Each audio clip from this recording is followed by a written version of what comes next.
Let's try this one more time. Okay. It's the Scene World Podcast, brought to you by Subway. Not really. No, but they should totally sponsor. Maybe that should be our new goal, is to have Subway sponsor the Scene World Podcast. We Subway, don't have a Subway here if you're in my city. We have a tram. Well, I see what you did there. In a minute, we have Lars Sobiraj. He was our very first guest, and we'll be talking to him about some interesting things, copyright things, and international law and politics and all sorts of fun stuff like that. We didn't know anybody more interesting back in the days. Well, no, I mean, he's very interesting. No, that was a joke, of course. Oh, yes, that yes. was a joke, of course. Before that, this is our 50th episode, number 50. We've been doing this since June of 2014, which is now going to be a little over 4 years. 4 years of this, oh my god. Oh my god, yeah. And we had so much nice guests. Yes, we have had awesome guests. And Siri Voices, Charles Martinet. Mm-hmm. Some of them are still around. Yeah, and the hamster killer, David Fox. Sven Vessing. Ron Gilbert. Lily Stitches. Yeah. Two of my favorites right there. Yep. Sven and Lily Stitches. That was funny. They're two of our... They are our only... Until Lars is joining a select group today in that... So far, Sven and Lily and Senad have been our only repeat guests. Right. Did we have Senad on twice? Yes, we had Senad on twice. Yeah, so they have been our only repeat guests. And how Americans say it, Senad. Yes, yes. But now Lars will be joining that elite cadre of repeat guests. Yes. Yeah.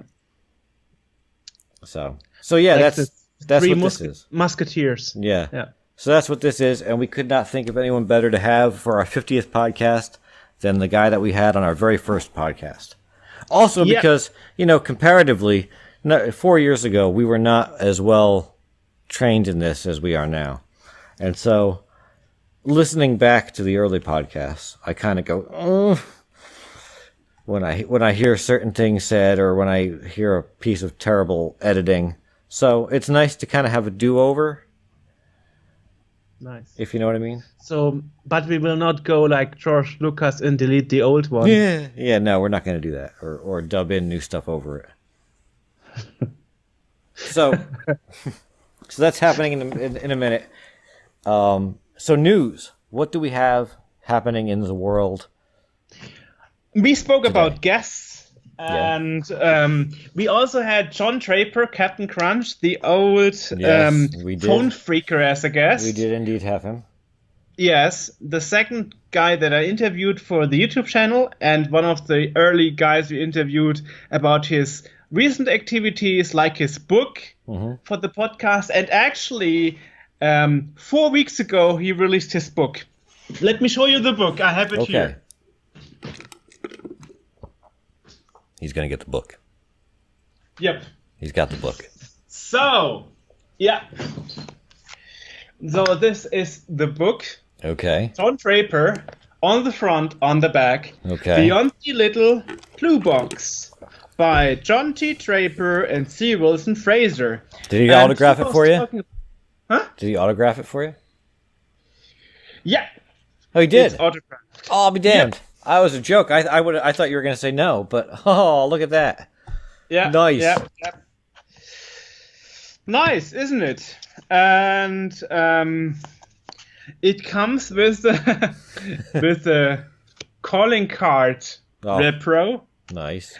And Captain Crunch, thank you for supporting me postcards.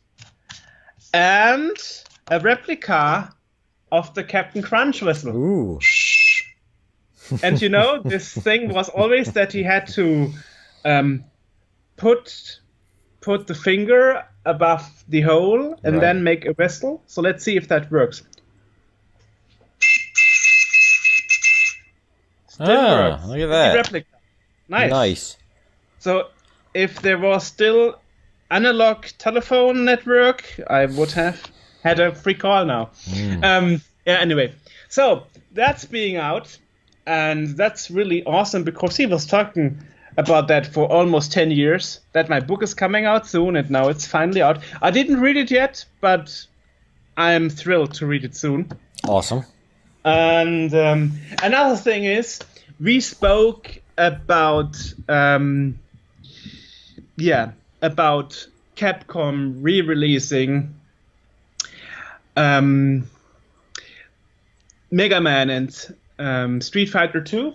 Yeah. So there was a postcard with it to join the Legacy Cartridge Collection Craze Club. Okay. And I actually got a welcome letter. Oh, you from joined? I am 8-bit. Oh. And a fanny pack. Oh, Lord. Yes. With stickers in it and little badges. Wow. And all that stuff. And thanks to Trump and the customs law and, the fines. Yes, it takes like 6 weeks for customs to check every item that is coming from America. Yep. So it took 2 months and a half to get to me. Yikes.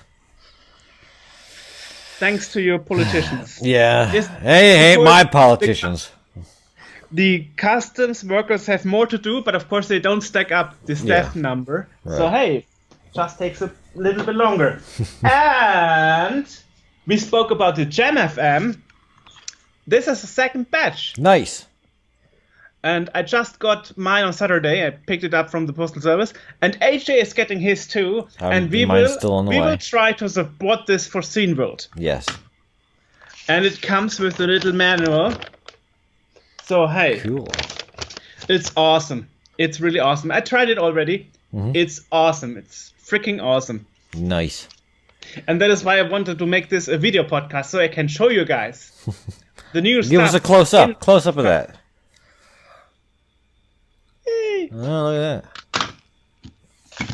Very nice. Yay. Oh yeah. Fanny pack. Fanny pack. Nice.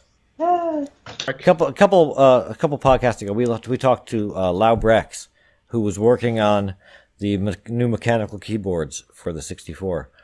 Exactly. They're coming out. We got an email the other day. Yep. Saying that they're going into the first production. Batch of 30 pre-orders is possible. Signature pre-orders. Yes. Yep. So that's cool to see that going in. We will link to the form where you can pre-order this. Right. And if you are not part of the second batch, you will get automatically added to the other ones, I guess. Right. And the unit price that these are going for is 155 euros. So exactly. that's within the wheelhouse of what he was aiming for when we talked to him. Yeah. So that's a pretty decent. That's a really good price for what is essentially a brandly new engineered keyboard for this retro machine. So for old technology, yeah, and one that is potentially going to last a lot longer than the original hardware. But I will still get a set of keycaps from eBay for this. Yeah, because I don't have any broken keyboard that I can butcher for this to make it complete. I used to have one. I would have sent you one. Sure, but it will take weeks till I get it, thanks to customs from USA. I've actually got a Tupperware thing full of keycaps sitting over there. You did? I do. Spare ones? I still do, yeah. Wow. Well, sure. Send it to me. So that's what else we got? Well, that's 3 things for me. Okay, and all physical. Yeah. All physical. I don't think I have anything. Yeah, I don't think I have anything to news wise. I've been in the woods, so I don't know what's going on. Yeah, according to Skype, we didn't talk for 3 weeks. Yeah. I went camping, so I've been off the grid and I don't know what's happening with anything. So I'm getting back into it. We're stepping back in And yeah. Right. So we have a few minutes left. Let's talk about the 50th issue. Episode. No, we're not. We're on like issue 28, but our episode of the podcast is at 50. Exactly. And I wanted to say, most surprising for me, because I'm doing Skype video interviews with people, talking about the history. Yeah. It was never a problem. But with this podcast, the biggest problem is my English is not good enough. Yeah. And we get that time and again. We'll approach somebody to come and be on the podcast because what they're doing is interesting. And they'll say, my English, I can't, my English isn't good enough. And it's... Then we talk to them. And they never had an issue, right? They talk better, they talk clearer English than I do. We've never had an issue in which somebody was it was not understandable, except maybe for Massimo Canigiani from Commodore because he was speaking Italian. That is why we got Paolo. But it was perfectly legible Italian. Right. Anyway, this is why we got Paolo Bester to be the English speaker. Right. But we've never had an issue where somebody was not understandable, where their English was so bad that that it was not listenable. So when you talk to us, don't be afraid. Just take the invitation. Thank you. Yeah. Essentially. That sounds very convincing. Yeah. We'll make you sound good. We're professionals. Yeah. We will speed you up if you talk too slow. What? I never did that before. Yeah. Yeah, so 50. We're at 50. This also means we will hopefully get our own section as the web archive, the internet Wayback Machine, archive.org, because I've been in touch with them and they told me if we get 50 of this podcast, we will get our own podcast section. Which means that I'll never be able to pretend this never happened. Yes, then we will be stored in the archive of the internet for all time. Yeah. Oh boy. So when I run for president, this is all going to get dragged out. Right. And I will email them. It should be enough to send them our RSS feed because then they can download the MP3 files. Yeah. I think we probably have the MP3 files stored on our machines, respectively. On our web server, too. Yeah. So that's easy enough. Right. So what else is new in this 50th episode? I don't know. Well... Did you get a haircut? Always. Okay. You got a haircut? Nice. No. So what else is coming up? We have some interviews in the shelves.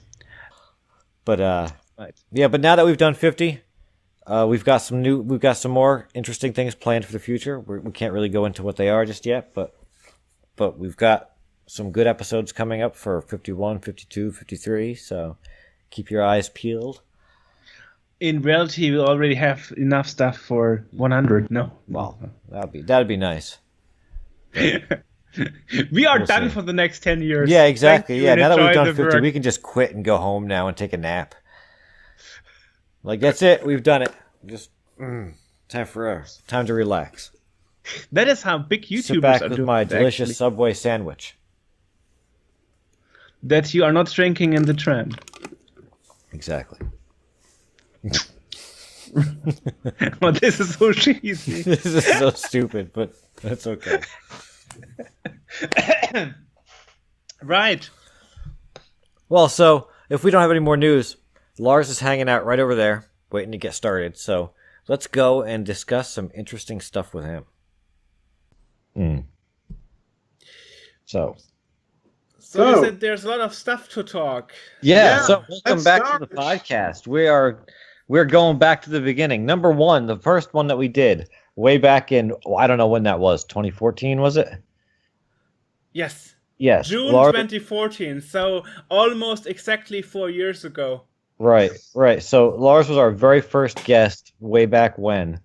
And we talked about a lot of stuff, but my editing was not what it is today. And our preparation was what it is today. Yeah, so it's cool to kind of go back and revisit some of this stuff and sort of have him back on and talk about this stuff again. So, hey, welcome back. Thank you very much. Why the heck did you want to celebrate the 50th issue with me? Well, because it's cool, and it's because we get to talk about a lot of stuff that is not necessarily C64 related. We can talk about, there's a lot of stuff that goes on. One of the things that we talked about in the first one was all the stuff that was coming out with Edward Snowden. Yeah, and revelations that he came out there. Yeah. And so much stuff has gone down since then. Like, I feel like things have only gotten progressively worse since then. There's just one sentence that describes it all. Trump happened. Yes, Trump did happen. And it went even worse. Yeah. But I also feel like a lot of stuff happened to allow Trump to happen. Like there was potential hacking of elections, and the Cambridge Analytic thing, and stuff that happens now, like with Facebook, where people live in a bubble of, they only see what they agree with, their particular views. That's all that shows up on their feed. And there's a lot of stuff like that, which I think only makes it worse, because people live in an echo chamber, and a lot of people feel like, they can. A lot of people used to exist that were terrible, but you kept your terribleness to yourself. In America, there were in the past 50 years there were some Nazis around, but you didn't talk about it. You kept that to yourself because it wasn't acceptable. Now suddenly they feel like, oh, this is cool now. I can just go and be a Nazi. And it's like, no, it's not cool. That's true. Same problem here in Germany, I would say. With the AfD? Yes. The alternative for thinking? Yeah, no, that's a thing that is interesting to me, because being in the U.S., I hear most of the news that I get is U.S. based. So I hear about the Russian interference in our election and all this stuff. Is that sort of thing, because it doesn't surprise me that Russia was interfering. That's kind of that's what you do. We interfere with them, they interfere with us. That's standard operating procedure. But I would assume that same thing happens elsewhere in the world. In Germany, something like that would come out. I don't know if it's as big a deal as this has been made of, but I assume all that stuff happens worldwide, right? Of course. I think Germany is not so interesting for Russia, because we don't have the same influence like the USA. But of course, it happens everywhere. There is no frontier in the internet. There's no border. Right. And, I think it's also very interesting what will happen with Julian Assange from WikiLeaks. Probably you heard that he will sooner or later be kicked out of the embassy. And because the president did make a deal with British officials, and it's only a matter of time that Julian Assange will be handed over to the British police. And I'm quite sure then it won't take long until they will send them to the USA. Right. Which is quite surprising, because Ecuador was always considered not cooperating with anybody. The president changed. Yeah. Meanwhile, but you don't. You may not underestimate that. And honestly, I also think Assange got them on their nerves. Meanwhile, in the embassy, Right. and how do you want to solve that situation? Should he stay there until the next 10, 20 years or what? So there must be some kind of solution. Of course, he has all rights to get asylum, but because it's clear that he will be deported to the USA, and that's reason enough to cover him and to protect him. But then the problems in Sweden are not active anymore. Nobody's doing anything.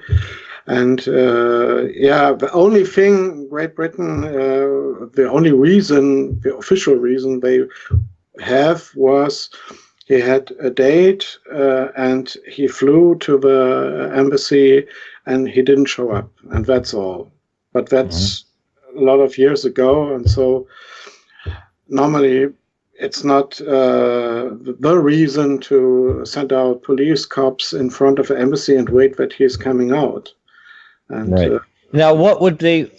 So the U.S. wants to extradite him, obviously, to the U.S.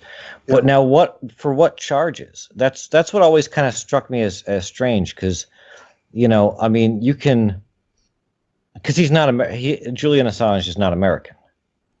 That doesn't that doesn't play any role. They are quite pissed because he helped other people to spread things that were protected from being published, and he did publish secrets and help others, help whistleblowers to publish secrets, and that's reason enough to send him to prison.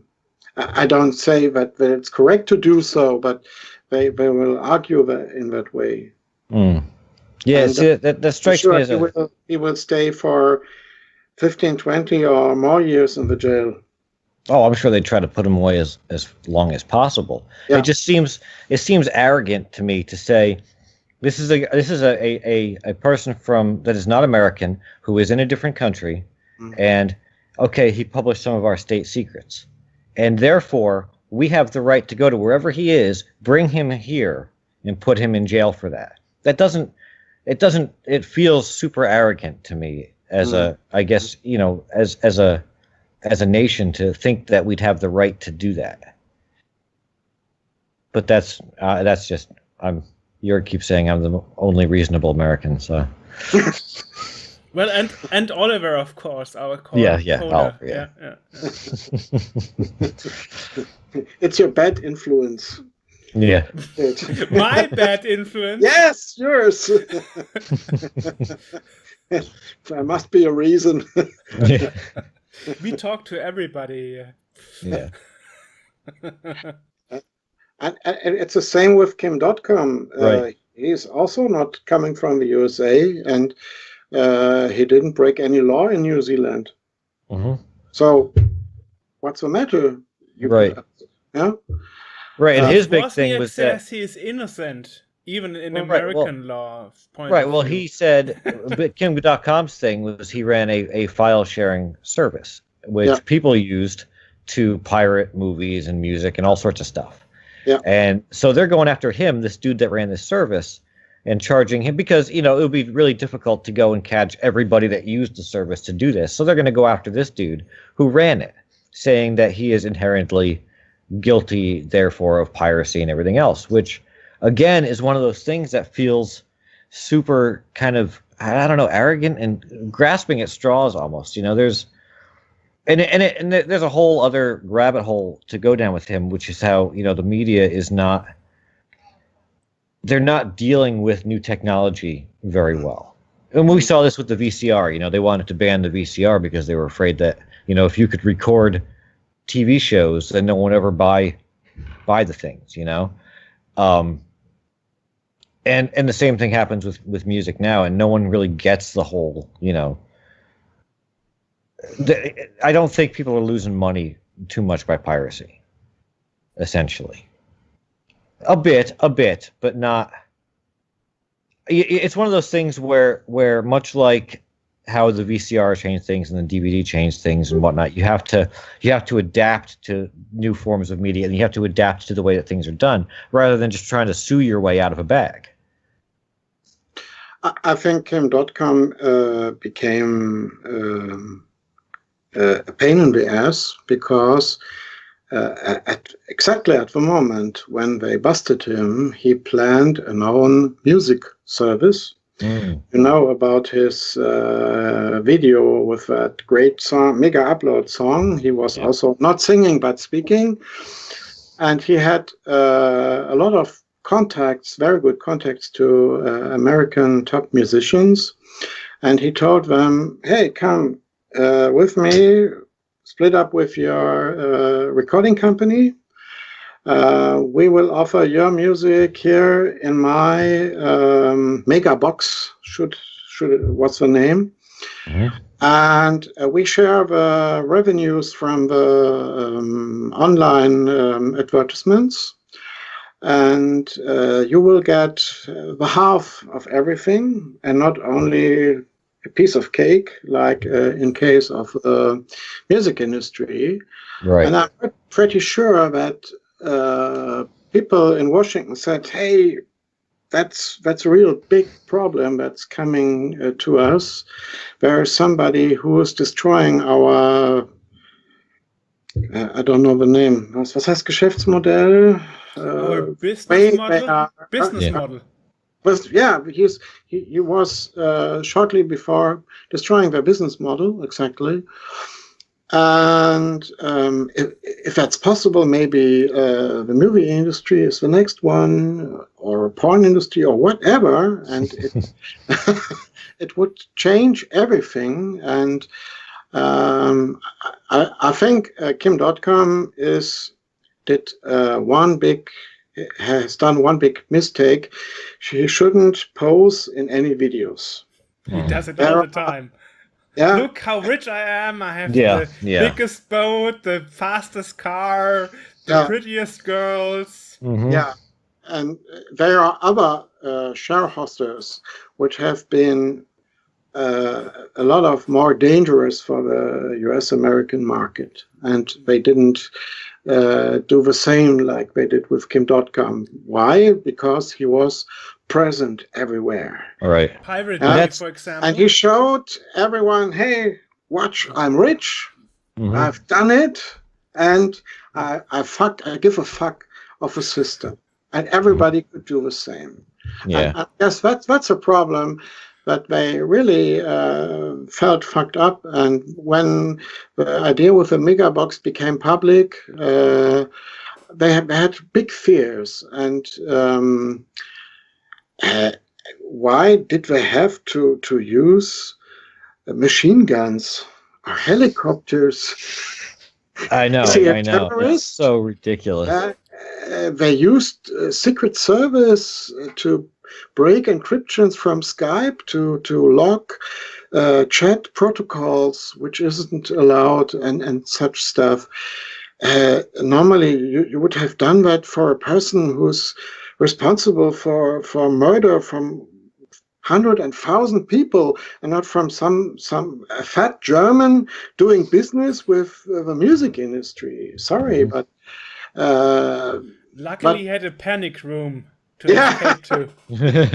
But they told him they would enter it, and so he had to come out.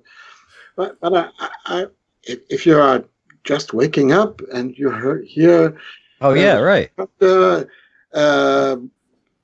That's strange. And also, one thing is clear: Kim.com thought that he's safe because he was deleting.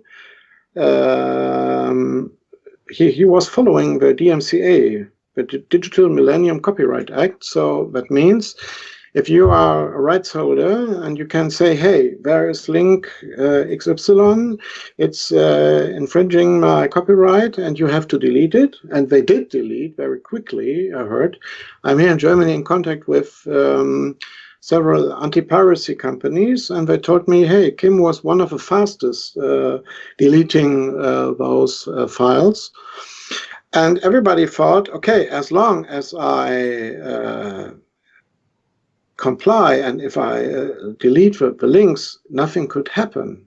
And then they came and brought him out of the house, took away all luxury cars and put him in jail, and other suspects as well. And the family was present, the little kids were present, and it was a huge surprise for the whole scene, for all people being having had anything to do with a shareholder, and suddenly users from the USA were forbidden everywhere because oh God, I'm the next one.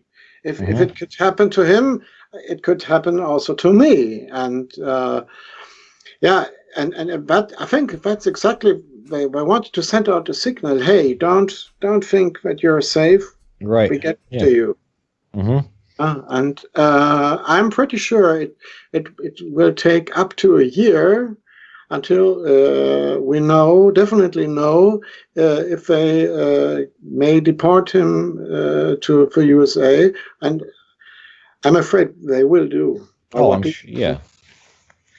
sure. One of the things that he and Julian Assange both had in common is that they both made themselves utterly obnoxious, and so, unfortunately, in as much as they may not necessarily be guilty of things, public opinion looks at them as these two assholes that, and there's not much sympathy for them, but didn't the New Zealand courts, shortly after he was captured, didn't they rule that was not, whatever warrants were used to do that were not relevant?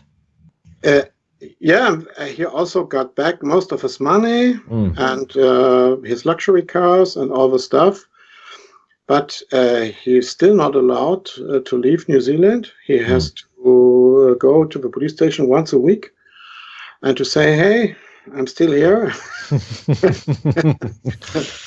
And I think Assange and Kim.com have something in common. They have both a real huge ego. Right. Yeah. And that was the reason for most problems of Kim.com was he simply couldn't do anything else than acting in videos with fast cars and great girls and fat music and I am the best and everything is the coolest, and that is a problem. And you have almost the same problem with Julian Assange as well. And honestly spoken, I ask myself if it's not good for WikiLeaks if they would lose this sort of dictator. But I don't think there's any sort of democracy inside of WikiLeaks. What Assange wants has to be done, and WikiLeaks is Assange, and Assange is WikiLeaks, you know what I mean? Right. So maybe it would be a good moment for a reboot of this organization and establishing other structures, more democratic structures, and it was everything focusing only on Assange. Assange with a cat, the cat with Assange. Assange was cut from the internet. Assange was reading a book or publishing a book, and taking a dump. Yeah.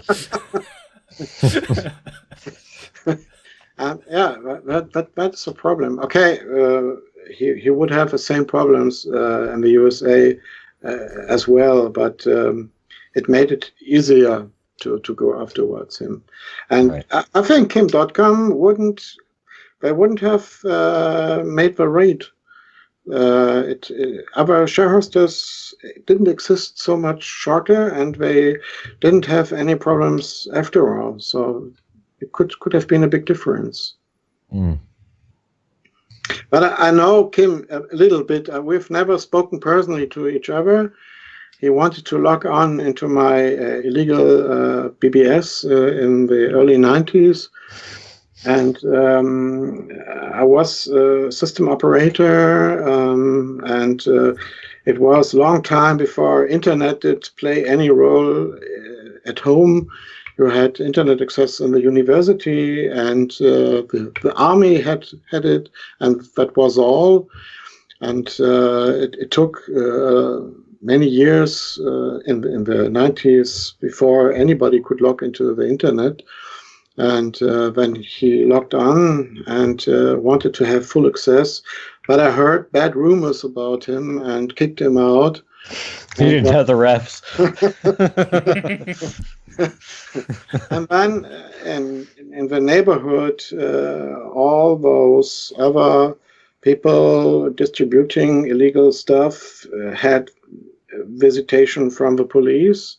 And in all those bulletin board systems, Kim had access, and you can imagine the rest. Mm.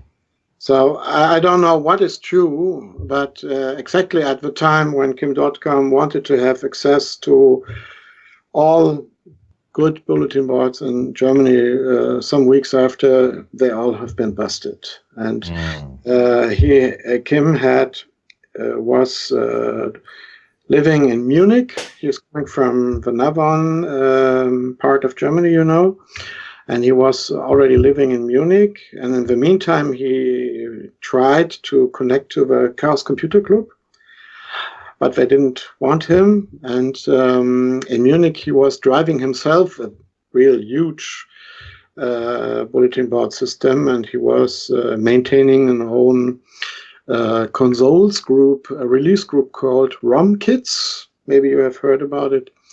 And he had very good contacts, and they have also released some stuff from Microsoft, and he was dealing with other guys cracking Amiga games, and so people were hot for new stuff and uploads from him, and short after the game was over. I actually heard about Kim.com that he wasn't such a good cracker. He thought he was good, but he wasn't. He wasn't. But he was very, very, very good when it came to manipulate other people. I know social engineering. Yeah. Yeah, I know a very good cracker from Berlin, and Kim was very convincing, and he was a user, like we all are. He's never been a programmer. He was a user, but he had good ideas, like for example Mega Upload, and it was the first share hoster at all. Rapid Share here in Europe came months later, and he had very good connections, and he was very convincing. If he had a good idea, he could say, okay, you do this and you do that, and you are able to do that. You are a programmer, you are a designer, you do whatever, and the security or whatever, and that's what he's doing very well, and he doesn't give up. That's something that I really adore. I don't like him very much. He knows that. But what I really adore, he's not giving up. Like me, I'm never giving up. Keep fighting on, and it's obvious what will happen, but he doesn't give up, and that's yeah. I find it interesting the different ways in which like piracy is being gone after now. There's a thing here that they're doing in the U.S. where your some service providers, not all of them, like mine here, I don't think does it. Not that I download anything illegally, but no, of course, no, I would never do such a thing. But some of them, if you do, the ISPs have teamed up with a company that can identify what's being sent, and so you'll get a piece of mail saying, we recently saw that you downloaded Lord of the Rings illegally, and then it'll give you like a list of what the penalties for such a thing are. And from what I gather, no one's ever been prosecuted. They're just trying to scare you into not doing it again. So it's a sort of 3 strikes. Well, that's what they say, but as far as I know, there's never been. You just keep getting letters. There's no one's ever been, actually prosecuted for any of this, because you can't. It strikes me as something that would be very difficult to prove, because everyone's got Wi-Fi now. Someone could be hacked into my Wi-Fi, downloading stuff easily. In Germany, that doesn't protect you from being punished. No? No. Uh. So See, I always figure if I need to download anything, I'll just uncrackable password. Mm. And if you don't want to be punished yourself, you must tell them who else did it. Mm. Who else had that password? Your girlfriend, or the children, maybe friends or the neighbors, and you can say, okay, it was my son, and then here you will have to pay the fine, but that won't help you in any way. Yeah. That's and in Germany it's very easy to catch people as long as they are file sharing with peer-to-peer, because they are themselves offering the downloads, and then you transfer your IP address, and short while after your ISP gets a letter, hey, we have a copyright infringement, and give me the address and name of the person who has done that, and then it's getting very expensive. It costs about 800 if it's cheap, and more than 1,000 euros if it's getting a bit more expensive, and it's still a real big problem here in Germany. Mm. Yeah. Now, I was always under the impression too that downloading something wasn't necessarily a crime in itself. It was sharing of that thing, because technically speaking, if I have a copy of The Lord of the Rings and I want to make a backup copy of that, you're allowed to under copyright law. Okay. A lot of DVDs now, right, under copyright law, you're allowed to make a copy for your own use, a backup. A lot of DVDs and Blu-ray now have protection against that. So you try to make it backup and it doesn't. So in that instance, then going on to file sharing, downloading a copy of The Lord of the Rings when I already own it is... Yeah, but in the same second, you're also sending exactly that files to other people. Well, but if you can often turn sharing off if you're downloading something. Not always. Not always, but there might be programs. There are programs which are able to do that. But if you're standing in the court in Germany, it already happened that you told the lawyer, "Hey, I wasn't able to upload it. My client is only able to download stuff," and they told, "No, you have to pay." Mm. It doesn't help you at all. Well, in reality, I'm not downloading anything illegal since over, I don't know how much years, but I'm not doing it either. I don't want to take the risk even. Yeah, like I said, I would never do that. I can say just use the Wi-Fi for the store downstairs. I think sometimes it makes sense to have a copy of those things that you have been paying for. That's absolutely correct. And in speaking of a German law, you are allowed to give 7 copies of your stuff, of your copyrighted stuff, to family members and close friends, but you're not allowed to spread it in the public. That's the difference. And you're not allowed to work around copy protection, I have heard. Yeah, that's true. Right. That's so true. You are lost in such cases then. Yeah.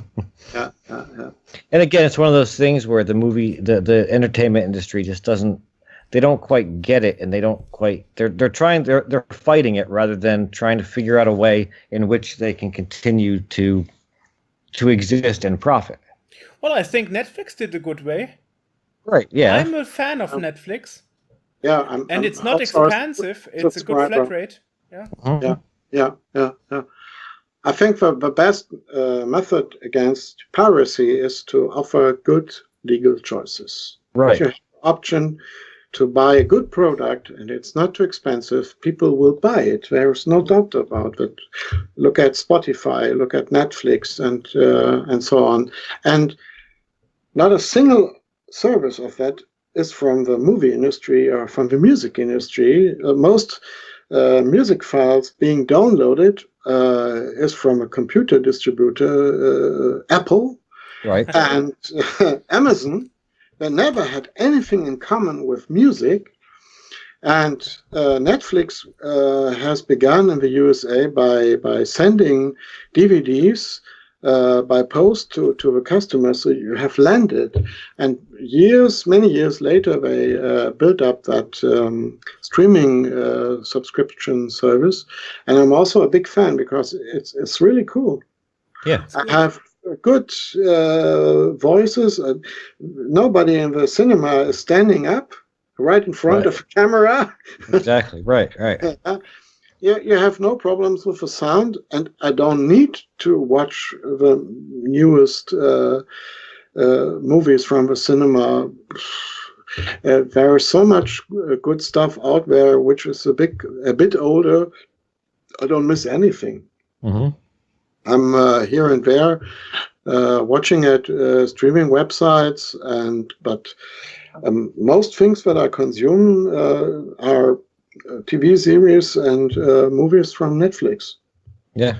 I don't have cable service or anything in my house. I have a TV, but it's Netflix.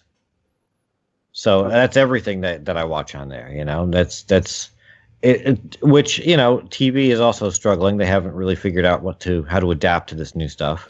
Well, here in Germany, most money they are earning is coming from cable internet. Mm-hmm. Well, I have cable internet, but I don't have cable TV. Cable internet, okay. I've been speaking with people from the movie industry. I've been on an event from the GVU. In German, it's called Gesellschaftsverfolgung von Urheberrechten. That means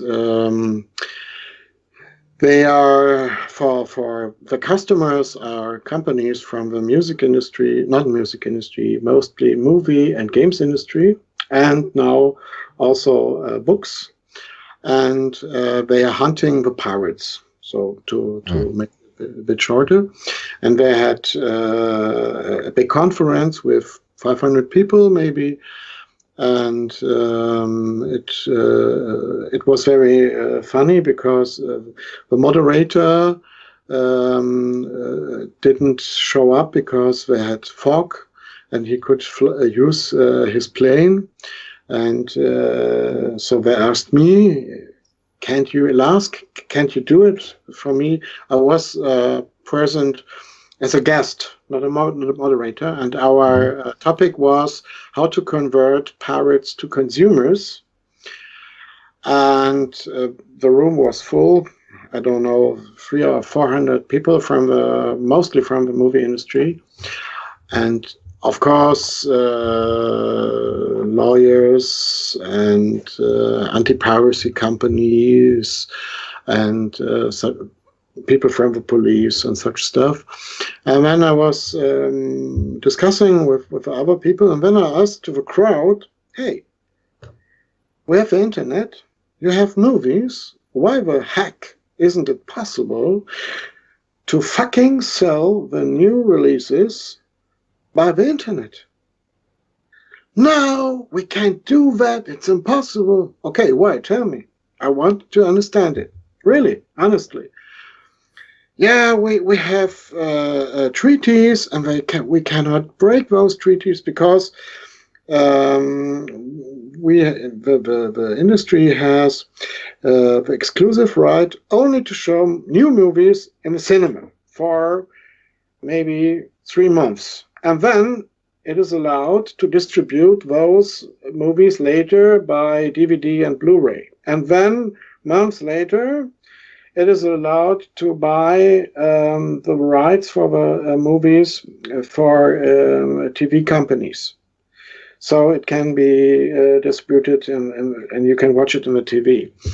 And at that time, that's maybe 9 months or 1 year or later, it would normally be possible to buy the rights to watch these movies with digital rights management or whatever on your PC by the internet. And I told them, hey, okay, you can't break your treaties, that's correct, but there is a new movie, there's a new deal you are signing. So don't tell me shit, please. What's the reason? And the true reason is, actually, it's quite simple. The movie industry is still making the most money if they are exclusively distributing the movies in the first months only in the cinemas. Right. They have fear that people won't go to the cinema anymore and they would instead watch it on the computer. And I told them, okay, I can understand that, but make it expensive. Just imagine, there's a family, mom and dad and 2 children. You have to go to your car, you have to drive with your car to the cinema. Then you have to buy 4 tickets, Coca-Cola, popcorn, nachos, cheese, whatever. Then here in Germany, you will have to buy €100 or more. Nobody is able to spend so much money. And then if you would have a possibility to buy that movie on your home television, on your computer for $20 or euro, it's $80 less. I'm sure a lot of people would do that. Oh, They yeah. had no answer. They couldn't say anything because they didn't want to tell too much. It's really, they don't want to eat themselves. So if they have a fear, if it's distributed over the internet, people won't buy any tickets for the cinemas anymore. Right. And that's, that's the sort of thing where if you want to see the movie, if you really want to see it, you're going to go, a new Star Wars movie comes out. I'm going to go to the movie theater and see it, regardless of whether I can get it online. Sure, because people take horrible video of it, but you can see it. You can see the movie before you go to the theater. But even if I've seen it, or if I know what's going to happen, I want to see it on a big screen. So if you really want to see that movie, if you're really interested, you're going to pay the money to go and do it anyway. Yeah. But also, but distributing it online as well opens up a whole different revenue stream, because there's a lot of times where I'll see a movie in theaters and I come back and I'm like, I want to see that again, or I kind of missed something, but I'm not going to go back to the theater and do that again. But I would totally go and buy it online real quick, or even rent it. Spend a couple of bucks to be able to watch it once, and that's it. Yeah. That's a whole other revenue stream. But again, as we've said, the entertainment industry, I feel like, is hanging on to, they're clinging to what they've been doing in the past. And it's also important to remember that the movie and music industries are in it for the music and entertainment industries, and not for the actors and artists. That is why people like Chris Hülsbeck actually left the music industry and said, I don't want to be protected by you anymore. Yeah. And distributing it on his own via Bandcamp and other platforms. Yeah, and artists often get just the smallest cut of whatever is being made, on sales and everything else, So it's unless you're your own label. And we've seen a lot of people doing different, independent sort of, here it's online, pay what you want for it sorts of things. And I guess it's successful because they've continued to do it. I think Radiohead, for example, Humble Bumble, which is like the most known game package, and you pay what you want. I think Nick Vivid did something like that with one of his albums. It was kind of a, here's the music, pay what you think it's worth. But the problem is just you need a record company to make you famous. If you're not well known, nobody will buy anything from you. Chris Hülsbeck is luckily very well known, and so he has his own fan base, and people will spend their money on his music. I've got no doubt about that. But if you're at the start of your career, you need an organization that's pushing you with marketing and advertisements and such stuff. And the music industry I'm not. Don't get me wrong. It's not that I want to protect or to say sorry. Oh, the poor music industry and such stuff. But they also have a role because they're sorting out bad from good ones. And they're supporting the good ones, so they're getting even better. And just watch out at free music, Jamendo, and what they are all called. There's also a lot of trash. For my ears, it's trash. Yeah, and nothing happens. People may use it by Creative Commons license, or they try to sell something. And if you're speaking about Radiohead, or what was the other name? There's also another group that try to distribute the music on their own. It's not easy, and both went back to the music company. Yeah. Because as a musician, it's your job to create music, and you have no time left for anything else. You're going on tour, and you're playing your instrument, and you have to learn it and everything else. It's very time consuming, and you can't be a good marketer and a good musician as in the same person. And right. Every day only has 24 hours. Mm-hmm. All right. Well, I feel like the rumors actually that they are planning to expand the days. No. I feel like the music industry, or the whole company motto or company style of, you need the music, the actual marketing company to get you going has a downside and an upside. And a lot of it is that back in the 50s and 60s, you had a lot of artists that were sort of, they'd come out and the executive would be like, I don't know what this is, but the kids seem to like it, so play it. Nowadays it's more, stick within what we think is safe, and they don't take risk on new acts that might be really good. And you see this a lot in publishing too, but it has an upside and a downside in that a lot of times new interesting stuff may get overlooked. But the ability to in publishing now with writing, it used to be really difficult to get published. You'd have to submit your manuscript and they'd look it over, and then they'd send it back most of the time and say, no, we don't want it. Or if they did want it, they'd end up editing it into to bejesus and back. Nowadays, you can write something and you can publish it on Amazon. Publish on demand, yes. Right. Which while it opens the doors for good stuff that may never have been published before, it also opens the doors for a lot of crap. Yeah, that's true.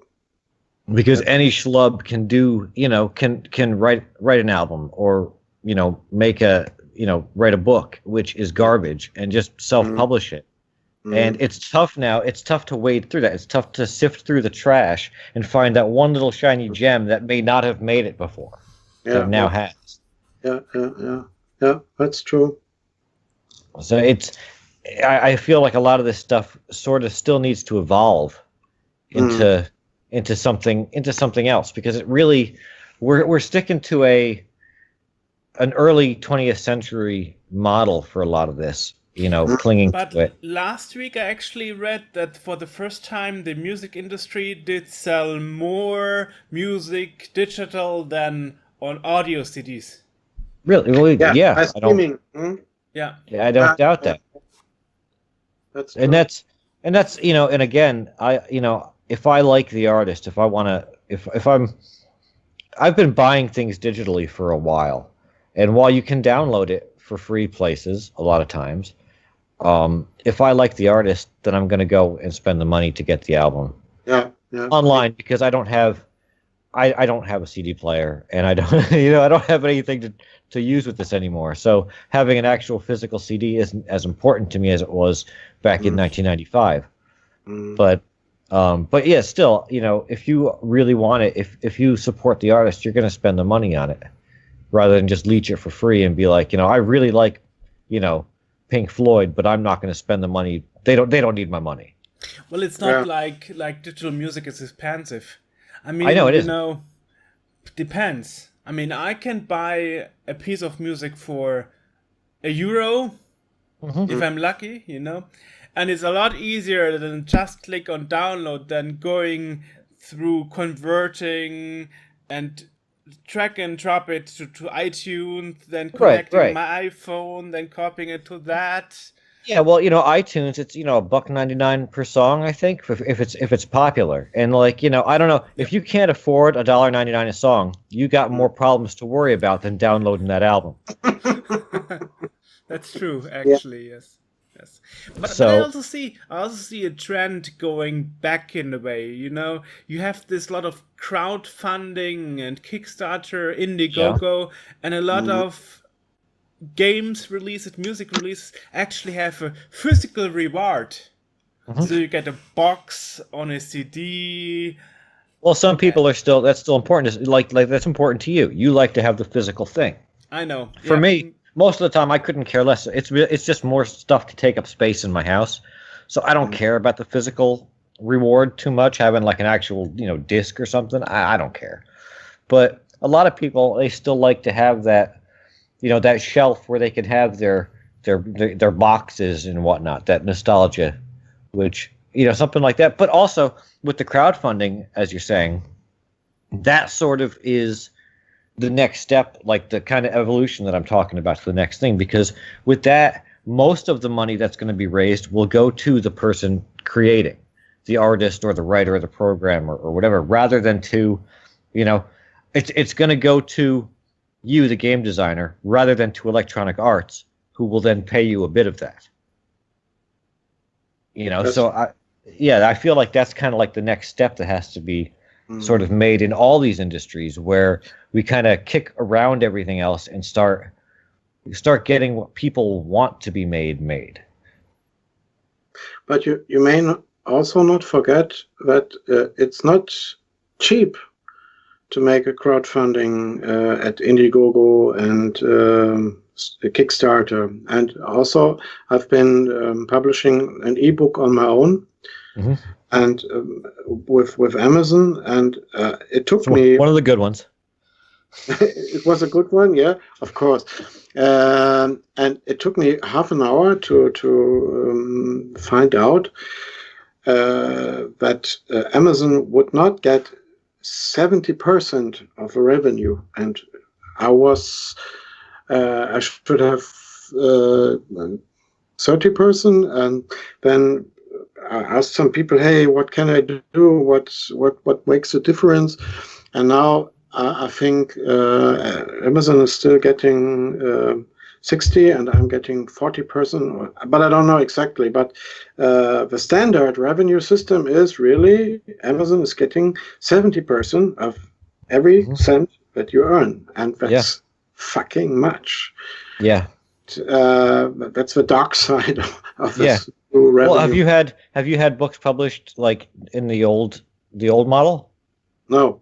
Okay, well, it's a lot of the same thing. I'd say it's even less than 30% for what you would get from the old model, because you're getting a couple of cents per book sold, and it's true. Most of the money, most of the revenue that's coming in is going towards reimbursing the publisher for the printing of the books. So you'll get a percentage of what they do, but they're going to just keep trying to recoup whatever they spent to print that stuff. So it's you'd often wouldn't see anything for a long time, and then after their cost was recouped, then you'd start getting your residuals, which were a percentage. But that is probably why retro people like Sam Trier made their own publishing company. Yeah. Yeah, and that's why the Amazon thing kind of works, because sure, they're taking a big cut of it, but you're getting back something every time someone buys something. You're getting a check or a deposit or whatever, which you normally wouldn't get. That is true. But what is Amazon doing? They are only hosting my files. They have years ago established the system, so I uploaded and they converted in another system, EPUB format, and they still get 70% for nothing, or more than nothing. Yeah, yeah. That's my problem. No, what they are really doing? They don't advertise. They're not doing anything for me. It's just a system which has been established a long time ago, and they still want most of the money that I earn from it. And well, they do kind of advertising. If you buy something similar, they will put your book under. Maybe. People who bought this if you're lucky, also bought this. Yeah, that's maybe. I don't know if I would want to pay them for that kind of advertising though. Yeah. Okay. If I could see if it was the sort of thing, it would make more sense if here's a physical book that someone ordered, right? So it's going to actually get printed. It's print on demand. Then they're going to take however much to cover the cost of printing. But if you're downloading the Kindle version, they don't need 70% of that. That's the point. Yeah. They pay the electricity bill from. Here's a PDF. Give me my money. Like no. Yeah. I would have a question for you guys. Sure. What's often comes in my mind. I know the C64 is older than the Amiga, but if you compare the Amiga scene with the C64 scene, Amiga scene is something like that, and C64 scene is something like that. Mm-hmm. Why? I've been wondering the same thing because I just recently, last year, I finally got an Amiga, which I always wanted. I got an Amiga 500, and it outclasses as far as capability. I mean, it way outclasses the 64. It can do so much as an actual. You could use that as your actual machine, whereas a 64 is kind of it is dated. But the amount of stuff I can get for the 64 is there's like no third-party support for the Amiga at all. I can get SD card drives for the 64, 1,500 different varieties. I can get 3,000 different Wi-Fi modems for it that are made all over the place that are all slightly different. I can get all this different stuff that they're making for the 64 that they don't make anything like for the Amiga. And I don't get why, because it is such a cool machine. Mm-hmm. And there's the capabilities are amazing with it. The amount of things that even a stock Amiga 500 can do blows my mind. Yeah. And there's just nothing there. Yeah. And the Amiga thing, we have a movement back to the classic Amiga. So a lot of demos being published at the revision during Eastern were for the Amiga 500 and not for a bit more modern and faster processors. I was really wondering. One explanation that I could imagine is C64, every model is the same. You have exactly the same hardware. You have a standard. Right. If you're writing, for example, an emulator, you have to do it once, and you're gone, and you're through. And you have the Amiga 500. You have the Amiga OCS. We have the Amiga AGA. You have PowerPC, Amiga MorphOS, and what the heck. So there is not one standard. If you're going to write an emulator, for which of them? And then people without background knowledge, who are trying to use an emulator like WinWay for Windows. What sort of ROM file do I have to use? If they're using the wrong ROM file, everything's crashing. And it's of course a lot more simple with the C64 because you have that one standard. But I don't get an idea why the Amiga scene is so small. During a whole year, you have maybe 20 demos or something like that. Right. Of 30 maybe and most of them are published on one demo party at the Revision in Germany. Mm-hmm. And I don't know how many demos are being published for C64 in 1 year. I don't know, maybe There's- hundreds. Yeah, fair amount. Yeah. And you have diskmags, which are still active, and chart magazines. Scene World is doing an Amiga version, so Aha. We are working on we are that. branching into that section of the world. For the Now, Joerg had a theory about the Amiga scene being a bit smaller because, what was that theory? I don't remember that as theory. Yeah, I'm excited to hear what my theory was. I just remembered it and then I forgot it. Oh God! There's not one standard at the Amiga. It could be. That could be, but they all, but generally speaking, things that are written for OCS will work on AGA. Mm-hmm. And I mean, the Power PC Amiga and the modern Amigas, I don't see them necessarily as not really part of the equation because who uses one of them? Who's got? I remember my theory. Oh, my theory okay. was that the Commodore 64 is more ancient and it's more retro. And it's more like an representation of the 80s. I know. I remember what your thing was. Is also the fact that since Amiga is sort of chopped up, Cloanto has part of it, and then somebody else has part of it, and somebody else is part of it. So there isn't a unified Amiga. That's also true. Yeah. It's not like you can look at the C64 and it's just the C64. There's no, the SID isn't owned by one company and then some other company has the OS and something else. It's all just it's just there. Whereas the Amiga is sort of people are still fighting over it. But it's still a great computer and. Oh, it's an amazing computer. I'm never stunned had by. one. My family went from Z64 to PC. When I in the early 90s or early to mid 90s, I really wanted an Amiga. My 64 was getting a bit old for what I was trying to use it for, and I kept looking at the catalogs for the Amiga, and I really wanted an Amiga 1200. And I saved up my lunch money at school every day to get one of these things, and then I finally had enough. And Commodore went bankrupt, and the catalog stopped coming, and I couldn't get the stuff anymore. So I never ever had one.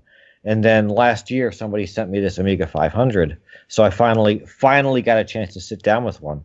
And I mean, I've got the individual computer's ACA 500 plus for it, so it's got extra memory and it's got kind of hard drive with the CF cards.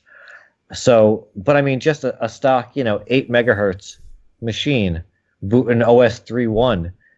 I mean, it's amazing. This thing, it's not the quickest thing around, but it can do stuff that I had a 68040 Mac, and this thing blows away a 25 megahertz 68K Mac with an 8 megahertz 68,000. Yeah. But people don't want to use it. They were programming on Windows and for C64, and yeah. But I don't understand it either. And the quality of demos, I just saw one a couple weeks ago. It was The Fall by Deadliners, maybe.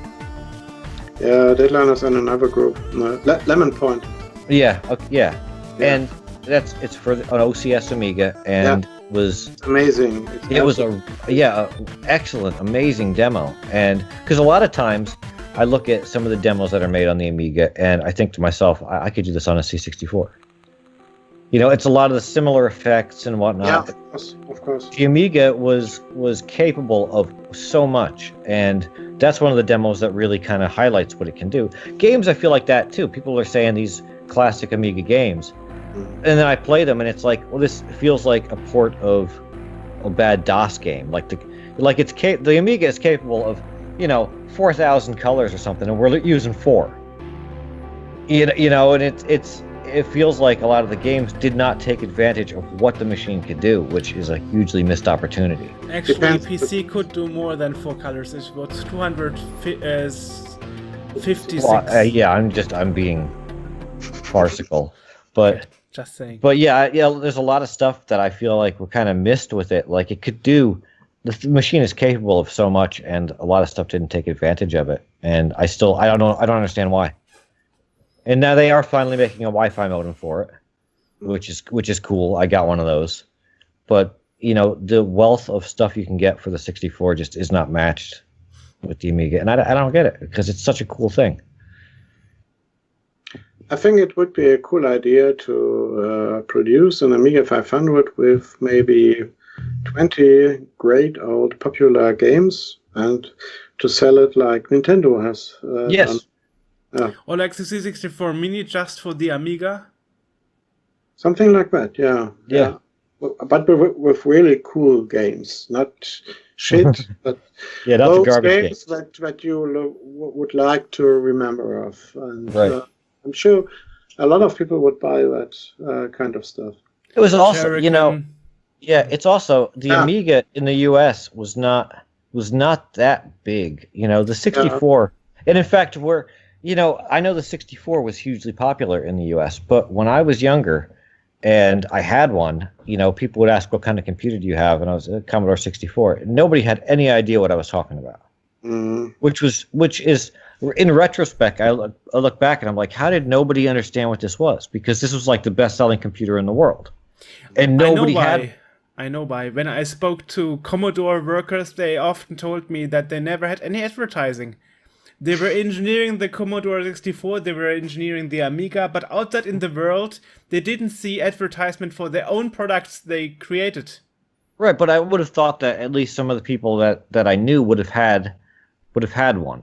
But they didn't. They had, there was one person who had an Atom, the Coleco or whatever the hell it was. I don't remember what it was.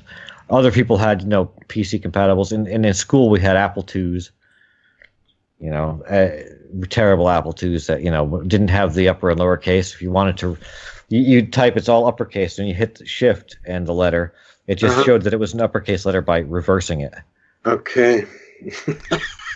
Fine hardware. But if you look at the emulator websites, they are very popular. Oh, yeah. And the demand is extremely huge. If Nintendo isn't...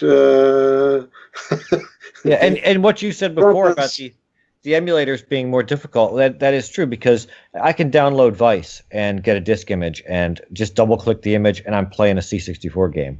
With UAE, I've got it on the Mac. Again, you open it up, and here's the thing. Disk image. Do you want a hard drive? What graphics do you have? What Kickstart do you use? It's too complicated. Right. There's more stuff, and you have to have the Kickstart image, which you can't have unless you have an actual Amiga.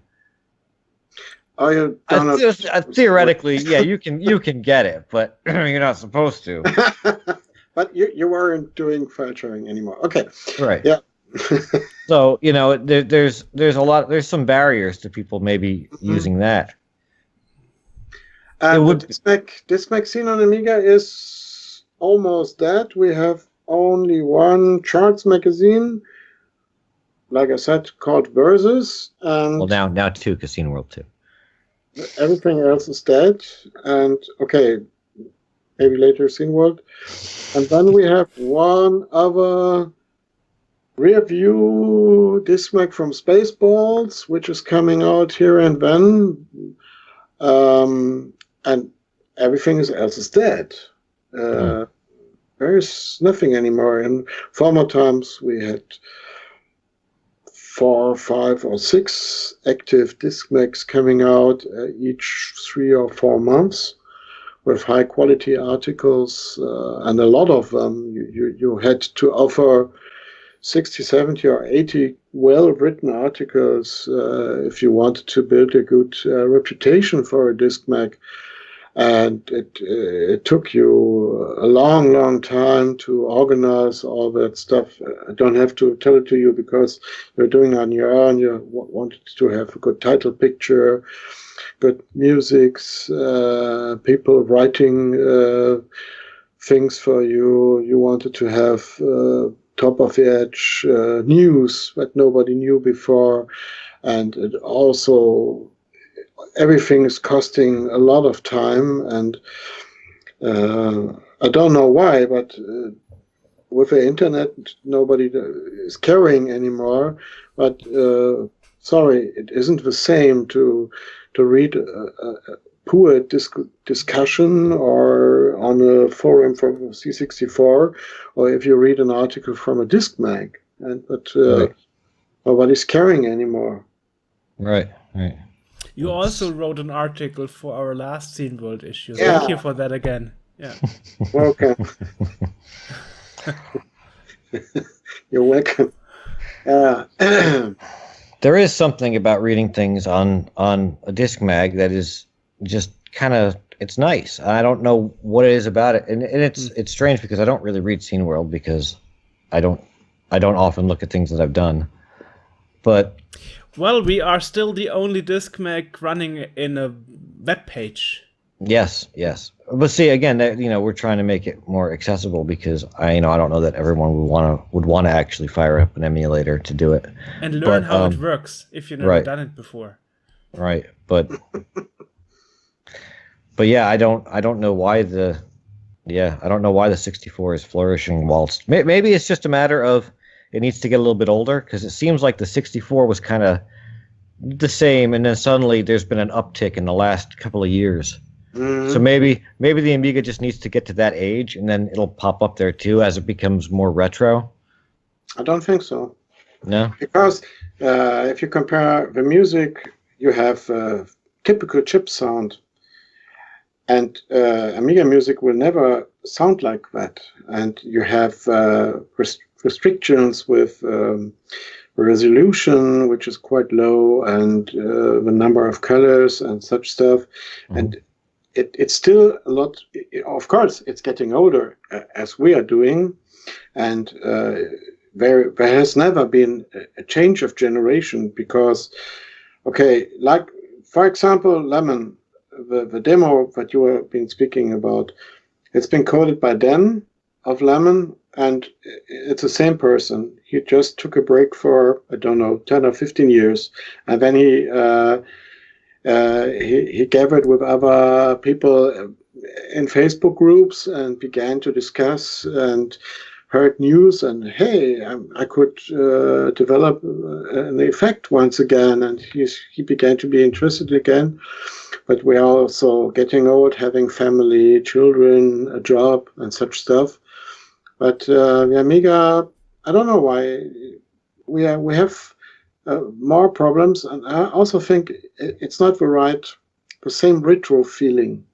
Yeah, right. We have that disturbing music and the few colors, and it's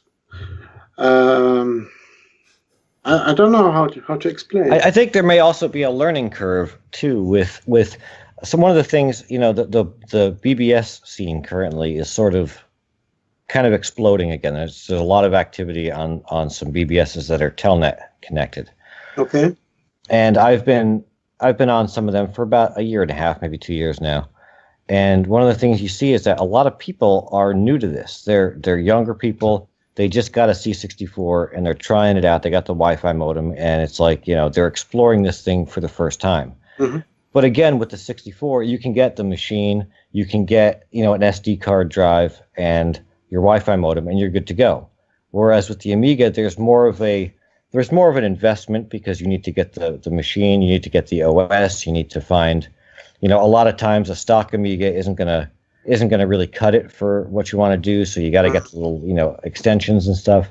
And my 500 came with Kickstart 1.2, but some of the newer stuff that I want to do with it needs the newer Kickstart, so I had to get the Kickstart 3.1, which you can't just plug in.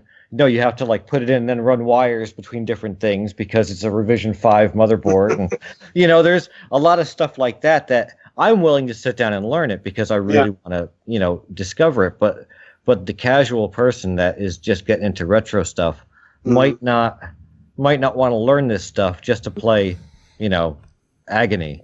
Well, I mean, I have counter examples. I know, for example, like Joerg. Joerg says he will not have an Amiga because he does not want to learn something new. Yeah, I'm too old for that. Sorry. Exactly. See, that's why the Amiga scene is small. It's his fault. My fault. My fault. Well, one credit to me, at least thanks to Scene World, games are NTSC fixed again.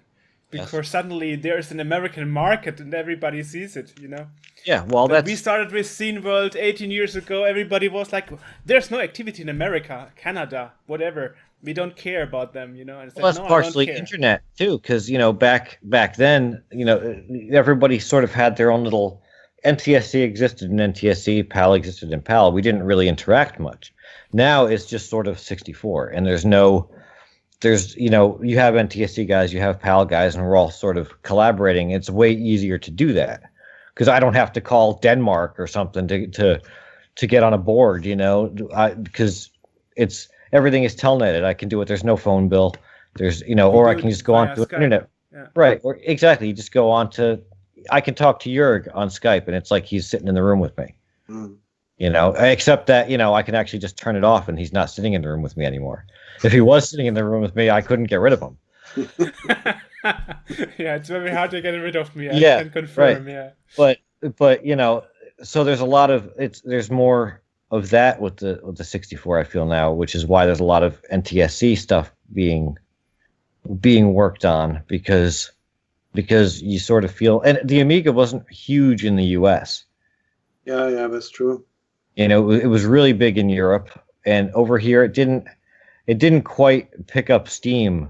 And I don't recall the Atari ever picking up steam over here either. I feel like it went from the 8-bits straight to Mac and PC. And whilst there was that section where there was a couple of different things, Atari and Commodore and Mac and whatever else.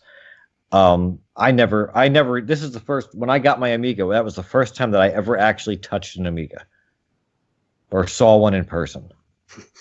And that's kind of shocking considering it was a fairly popular computer. I've never actually seen one before. Wow. Yeah, I would have thought that I would have run into one somewhere, but never did. And to get the circle closed, of course, we didn't have huge phone bills because in the beginning of the 90s, we were using Blue Box. That means I never do that. Yeah, of course I did. I had a BBS running with 3 nodes, and there was fresh stuff needed daily, and the German Telecom didn't act. I'm quite sure they knew about it because I think around 10,000 people in Germany alone did that. So it was quite common. Also, people are not being quite much inside the scene, knew how to call for free. And then Kim.com showed up in the German television and has shown everybody how easy it has been to make phone calls for free. And 2 days later, nobody was able to Blue Box anymore. And then we had to buy illegal calling cards. And you make a guess who was selling calling cards? You're right, Kim.com. Yeah.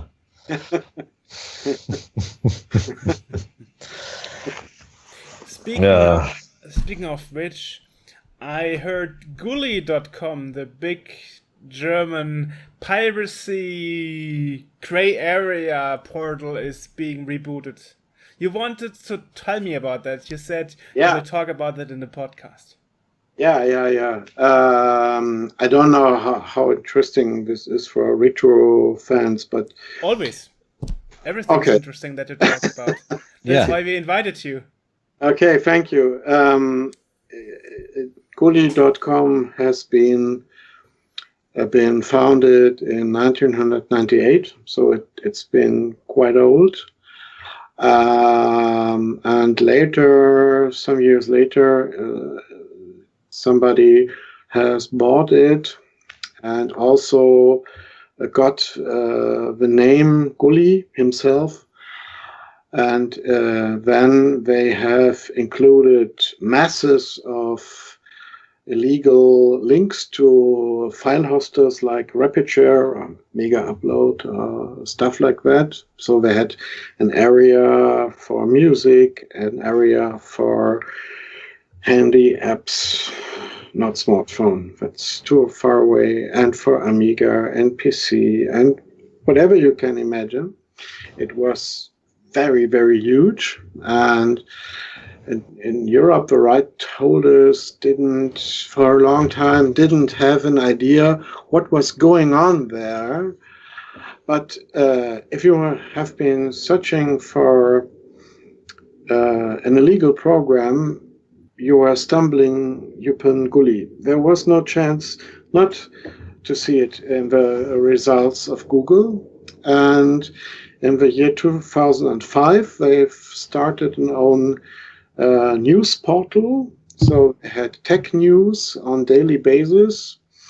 And 2006, a friend of mine, he wrote a book about the copyright, and he's been a musician in the Amiga scene with the name Abramson. He wrote me an email, hey, Ghandy, Gully.com is searching for freelancers to write articles. I didn't have so much knowledge about that, but I was fascinated because I've been writing English articles for many years and also German interviews and reviews of Amiga games and programs and reports from events and such stuff. And then in 2008, it was sold to a company which was located in Austria, in Vienna. And at that time, they already had to close the gray area for the music because the music industry made them problems, because you had a very easy access to very, very many music titles, but the rest was still online.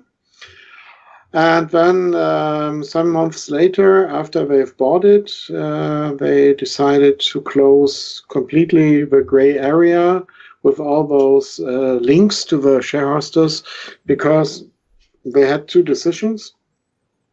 They could stay in Europe and make it legal, like they did, or they would have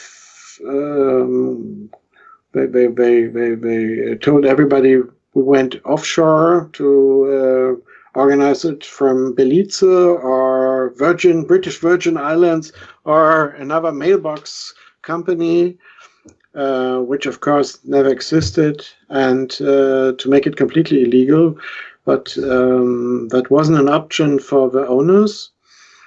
And many people stumbled upon Google because they were searching for illegal stuff, and they weren't finding that stuff anymore at Gully. And so we have lost a lot of importance during that years. From 2006 to 2008, I was a freelancer.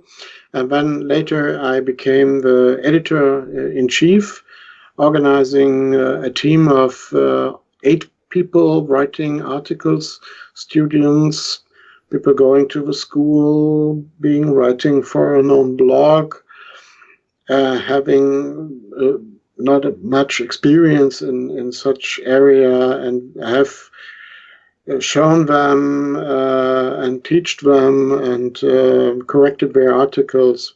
Yeah, and then later it has been sold in 2013, if I'm correct, to a company from Hamburg, from northern Germany. And they were driving some online browser games, and where they were doing the marketing advertisements for that browser games. That was their business, and they were able to, well, we had 40 people being moderators in that board.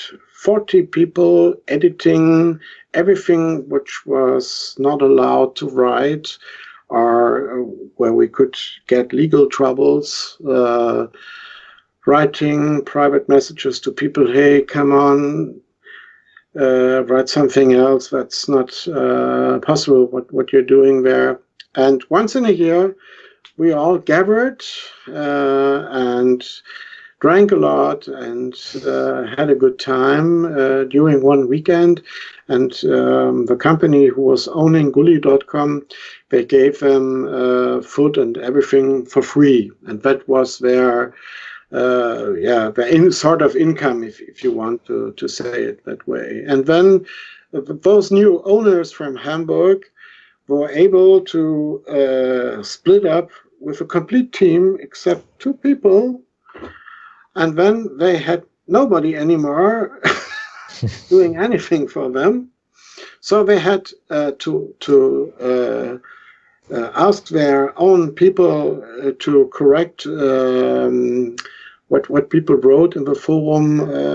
They had to pay for them because everybody else was gone and away. And then some weeks ago, at the end of May, suddenly Gully.com was gone. Nobody had an idea what happened. I hadn't have any more contact with owners in Hamburg because we also split up only a short while after I wanted to work for them. And then it took 4 weeks, 6 weeks. Nothing happened. There were some strange websites with strange plugins for Chrome and other advertisements, and it was really weird. And then I heard the message that the old owner, Randolph Joerg, did buy it, but the forum wasn't, the backup wasn't set online, but it will. And I don't know how many, I think 400,000 or 500,000 threads only with postings after postings. There's so much stuff which have been lost if he wouldn't have bought it. And I don't know what he's going to do, but of course he's a businessman and he wants to earn money with a project. And so it will be interesting to see how he will manage that. Well, it was one of the biggest news sites for, I would say, special news, you know, because it was reporting about the gray area of the computer business. So despite the forum wasn't populated anymore with users, I always enjoyed reading the news articles. The news articles were the outlet, the public view for every visitor from outside. But to be honest, only 20 or 30% of page impressions have been generated in the news area, and 70 or 80% have been generated in the forum. And that was a lot more important. And but you're right. In Germany, it was third biggest forum in USA. They are called boards. Is that right? Yeah. Yeah. I would for an example, what sort of board it is. Do you know W Junction? I've heard of it. I don't know it. Okay. W Junction is especially for webmasters and security and uploaders, for share hosters and completely gray area. And Gully.com was a lot more, but it was, of course, specialized in that area. And that was the reason why we had very good connections to people and insider informations, and we try to be quicker than Heise Online or Golem or all the other tech-related news portals in Germany. I'm curious what will happen. I have no idea. It's not easy. He rehired. He rehired it. Nobody knows for how much money. I heard rumors that in 2008 it was sold for €1 million. Dang. And I can't prove it. And I also heard rumors it was then in 2008 sold for around €400,000. And now I don't know how much it is worth. A website is also worth the sum of money somebody is willing to pay. But I don't think he didn't pay much. Because there wasn't happening a lot there. They've killed the forum, the board, and the news weren't of that quality anymore, like they have been the years before. And you also have the it's probably it's also in your area, but it's a question of a generation. You have people that are interested in a special topic for 3 or 4 years, and then they are growing older and they are changing their interest and doing something else. But if there's nothing happening there, nobody will jump in, and that was exactly their problem. Yeah, time will tell what will happen. He's driving the biggest bar in South Africa, the owner of Gulicom. Oh, okay. That's sounding promising. Yeah. I hope so. Yeah. Cool. We will link to all this stuff in the podcast description, though, so people can check it out. And you also mentioned in a little sentence, by the way, that Nintendo is suing people for hosting ROM files. Yeah. Haven't they? They're just now. I feel like they've been doing that for a long time. Nintendo is very, very tight with everything. Yeah. Like they are. When we talked to Charles Martinet, we had to have their approval before we published the podcast. Yes, I had to send a copy to Charles, and he would send it to Nintendo, and they would approve it. Yeah. So I mean, they are real stringent, because at the time, 3 people were listening to us. So, who cares what we said? But they're super tight with stuff like that. And I thought that they've been going after people hosting ROMs for quite a while because they're Nintendo. I think one reason is they had a great time many years ago, and they've done a lot of great titles. But people still want that old stuff because, in my impression, it's light years better than those games which are published nowadays, also from Nintendo. And I think that's one reason why they are going after it. The person who is hosting that 2 websites, one website is already offline, and the other website has deleted everything from Nintendo. Yeah. Well, probably also, they figure maybe who's going to buy our new NES Mini if you can just go online and download the ROM and play it on your laptop. Yeah, Yeah, It's probably how do we make the most amount of money, off of our intellectual property. Yeah.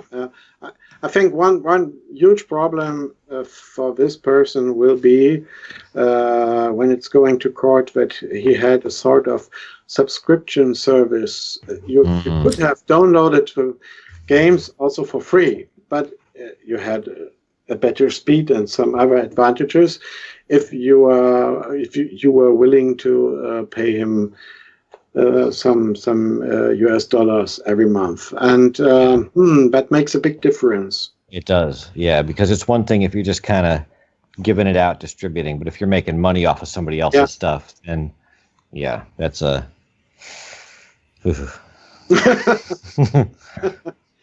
So I think we will see maybe once again when it's going to record issue 100 or 500. Yeah. Well, now with issue 50, we are able to get our own section at the Wayback Machine, archive.org. Yeah. So I'm already in touch with them since a couple of years, and they wrote back to me like, yes, we are interested. If you have issue 50 released, we will make a section for your podcast, and then... He's very jazzed about that. Yeah, I am totally jazzed about that. Yeah.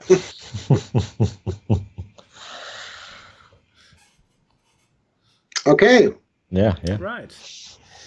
And so I wonder, by the way, how is your stuff personally doing? I mean, in Tarnkappe.info, how did it happen that you now started writing about games and copy protection? Because you didn't do that until this year, actually, right? You started like this year?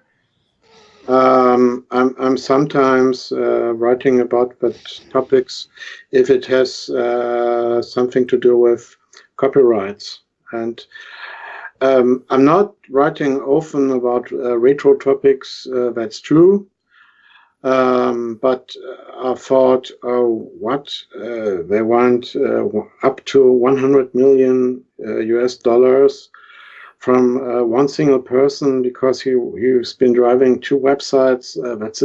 That's quite a lot, and there is actually with retro stuff. It is an interesting field as far as copyright, because a lot of times the company that owned the copyright, somebody usually still owns it, even if the company that published it doesn't exist. Yeah, but whether it falls under like the C64. A lot of the software now is out. No, people will crack this stuff. I mean, this stuff has been cracked since 1987, but they'll re-crack it with no concern about hiding their own identity or trying to protect themselves because who cares? It's 30-year-old software, but somebody still owns the rights to that.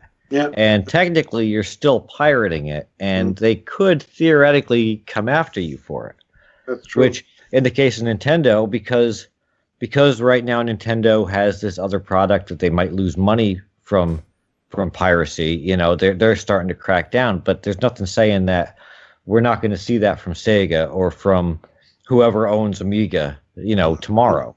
Mm-hmm. But the interesting thing is about Nintendo is when they analyzed the ROM files of the cartridges, they actually figured out that the NES Mini has pirated ROMs inside. They are not even original. Nobody's perfect. Yeah. Even Nintendo isn't perfect. Yeah. That lets you know that some employee at Nintendo was just real lazy and was like, I don't feel like converting this thing. Let me just go download the ROM. And they didn't even care to remove the credits from the credits. We'll download the ROM and then we'll sue the guy we downloaded it from.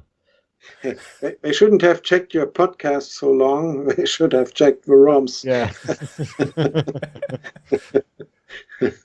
It's totally funny, Yeah. It's true. It's just a weird world. I mean, the same happened with Atari a few years ago. They also sued companies and people that had blogs and reported about Atari games, And Nintendo did the same with YouTubers. That is why you have now a system that you have to sign up to if you are going to use Nintendo products in your YouTube videos. Yeah. Yeah. And I mean, now every company right now seems to be on this retro kind of let's try to exploit what we did in the past. There's a new Atari's coming out with a new VCS, which is just an x86 steam powered thing, but I mean, they could start. Maybe they're going to, bundle a bunch of old Atari games with it. What's the other one? Joerg, what were we talking about last time? I don't think it was the Coleco. No. It was like super old school. Not in television. In Intellivision. Television, yeah. The Intellivision is coming back.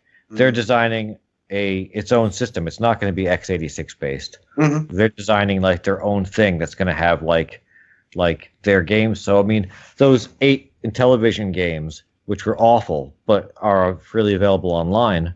This is something that they could look at and be like, we're going to lose money if you can just get this stuff. And so people that places that you might not have even thought, because who cares if you pirate an Intellivision game?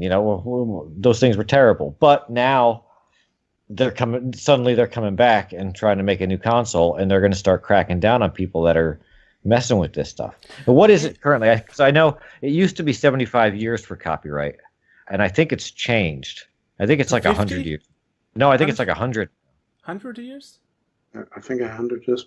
Wow. For music, I don't know the rest, but for music, 100. Wow.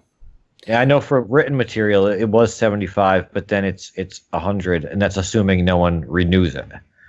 One thing that I know about Nintendo is, and I was discussing with the PR department from Nintendo Germany 100 times, and they told me the final statement was, the chance that we will ever talk about our retroactivity in the public is 0. Yeah. That's a statement. Yeah. And that's the same statement I got from Capcom, who are now re-releasing all the Street Fighter and Mega Man games for the NES and Super NES. Same statement. We will never talk about our retro activities. They're starting to realize that retro or not, sometimes a good game is just a good game, and it doesn't matter if it's modern or old, and that's one of the Intellivision's things, is that they're making a modern platform for gaming, but there's going to be no 3D. There's going to be no, they have a whole list of guidelines for what they're not going to do. And they're saying if you can't explain in one paragraph what this game is, then it's not going to be here. It's got to be simple and entertaining and whatnot, which is something we've lost, because a lot of games now you're sitting through 45 minutes of video and setup in the beginning of it just before and it doesn't matter what kind of game. It could be Pac-Man Legends, and you're sitting through a 45-minute movie to learn the backstory of Pac-Man before the stupid game starts. Yeah. But I never understood the attitude of why they are active in the retro area, but never talking about it. I mean, for example, when Sega released Sonic Mania last year, we invited Sega for an interview, and they did it. I spoke about Sonic with Sega. Why can't I talk about the NES Mini with Nintendo? Why is that not possible? Why can't I talk about Street Fighter 2 with Capcom? I don't understand it. They want our money by re-releasing retro stuff, but they never want to talk about it to the press. They don't want to be part of the community. Is what they don't want. They want the community's money. They don't want to be part of it. I think they want to have the full control about each word that's being spread about the plans and productions, and the risk is too high that maybe there's a misunderstanding or something like that, and they would lose the full control if they would make a statement. I think that's a reason. Yeah, plus if they're going to have somebody come out and talk, it might not necessarily be someone that high up that knows the company line. So, I mean, and you could also get unscrupulous people doing the podcast who, would leave in that section about, the fall of civilization that normally you'd want to take that out because they don't want to be associated with it. Will there be again a retro area at the Gamescom? Of course, yes, I will be a part of it again. Yeah. That's why I ask, because it's just here around the corner. I I'm know. living You should visit the us. meters from Cologne. Yeah. But I'm not interested in modern games. Sorry. Come to the retro area. We have plenty of old stuff. Right. Okay. And you can meet me in person finally. Yeah, finally, we never did so. That's Yeah. demo party. Well, I'm busy with Gamescom. That's good enough for me. Okay. Right. That sounds like we have the final sentence here. Yeah. Well, thank you for sitting with us. Where can people go online to find out more about what you are doing and see some of the articles you've written and all that stuff? Okay, fine. Tarnkappe.info, right? Yeah, correct. Awesome. And we will link to all this in the podcast description below. If you're watching this on video, it's there. If you're watching it on the podcast, it's or listening to it, rather, it's someplace. Yeah. Perfect. Beautiful. Thanks for sitting with us on our 50th anniversary episode. And see you in 10 years. Yeah. For the 100. Yes. My hair is already gray. I don't know. Maybe there's nothing left there. Okay. Well, we have digital. We can always paint something on there. Yeah, exactly. Yeah. We'll just apply a filter, like Snapchat filter. All right. Perfect. All right. Thanks, Always Lars. a pleasure, sir. Yeah. So that was Lars Sobiraj. Always a pleasure to have him on the podcast. Love him. You can catch him at Tarnkappe.info. I'm sure that's flashing on the screen if you're watching this. If not, it'll be in the podcast description down below. I think I just sold something on eBay. Nice. Ship now. And of course, links to everything that we've talked about will be down there. So